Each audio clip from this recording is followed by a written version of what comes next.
In August 2016, we topped off our fuel tanks in Key West and headed to the Dry Tortugas National Park for 3 nights, and then returned home to Fort Myers. We had heard a couple very unpleasant tales about people running out of fuel, and we did not want to add to that narrative. At 9 a.m., we headed 70 miles west, navigating through hundreds of crab pots, and passing this interesting structure, which we think is an Air Force relay tower. Around 2:30, we arrived at Fort Jefferson, which sits on Garden Key. The anchorage is adjacent to Garden and Bush Keys, and coming from the north, you need to swing counterclockwise around the islands. The park's website has wonderful information, but their outdated map shows a break between Garden and Bush Keys which no longer exists. It is shoaled over, and you will have a very miserable, albeit memorable trip if you rely on their charts. A seabird named the sooty tern nests on Bush Key. The bird rarely comes to land except to breed and can stay out at sea for 3 to 10 years. One brochure claims Bush Key is home to as many as 100,000 sooty terns.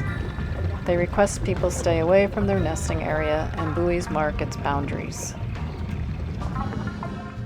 From the anchorage, you can see Loggerhead Key in the distance. After anchoring, you must go ashore and register your boat and dinghy with hull details and pay your entrance fee. There were several other boats anchored each of the nights we were there. The ferry from Key West arrives here mid-morning and leaves mid-afternoon, and seaplanes fly in and out of the park daily. The sheer number of 16 million red bricks used to build Fort Jefferson is astonishing. Ponce de Leon discovered the Dry Tortugas in 1513 when he caught over 100 sea turtles here. Hence the Spanish word tortugas for turtles. Later nautical charts labeled the islands as Dry Tortugas since there's no fresh water source here. You still need to bring your own drinking water. During the 16 and 1700s, the area around these islands was used by pirates as a base for attacking merchant shipping in the Gulf. In a nutshell, in 1819, Spain was having financial woes and agreed to sell Florida and part of Louisiana to the United States for $5 million. Fort Jefferson was then built to protect the southern coastline of the states. Honestly, we had a hard time envisioning how that would actually happen, but it was a plan, and its construction began in 1846 and ended 30 years later before it was completed. This was their cannonball manufacturing site. None were ever fired from the fort.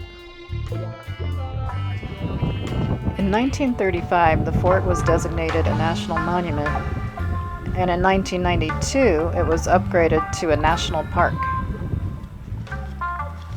The park's history includes malaria, extreme heat and misery, especially for the enlisted men, difficulty maintaining fresh food and water supplies, and its most famous prisoner, Dr. Samuel Mudd, who was imprisoned for his involvement in the assassination of President Abraham Lincoln.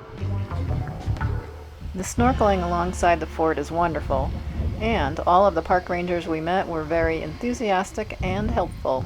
You can even camp here with proper permits. About 3 miles away from Garden Key sits Loggerhead Island, which is the largest and westernmost key. Its lighthouse was built in 1857. A spectacular coral reef called Little Africa is just off the beach. Thanks to Google Maps, you can see why it's named Little Africa. We took our dinghy around the island in search of a mooring ball, but later found out that it was removed for maintenance. The dinghy beach is okay for kayaks, but we felt that beaching a heavy dinghy with an engine was far from ideal. Even though the waves were quite small, they pushed the dinghy around and filled it with water and seagrass. We would have preferred that the park allowed us tax-paying citizens to tie up to their existing dock. On our first journey to Loggerhead, we were the only 2 people on the island. We snorkeled at Little Africa. buoys mark some of the better snorkeling areas.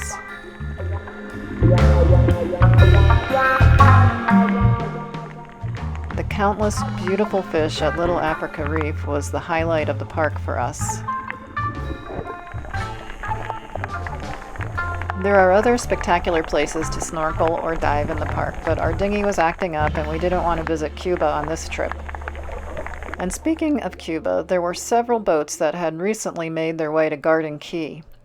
Cubans are leaving their country in droves with the hope of a better future. Vamos con Dios did arrive with the help of God, as it had had at least one patched hole in it from when authorities tried to shoot and sink it. The park rangers offer the refugees food, water, a Tyvek suit, and they contact immigration or the Coast Guard to take them to the mainland. Most of these vessels don't even have GPS on board, and one of the boats had jars of sugar on it that they'd consume for energy. The Dry Tortugas Park teems with turtles, fish, and birds.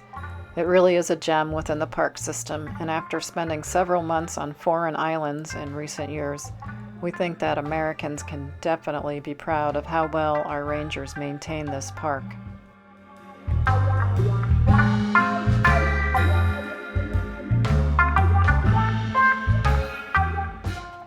Along the 125 nautical mile journey back to Fort Myers, we saw some water splashing in the distance and a whale fluke popped up briefly.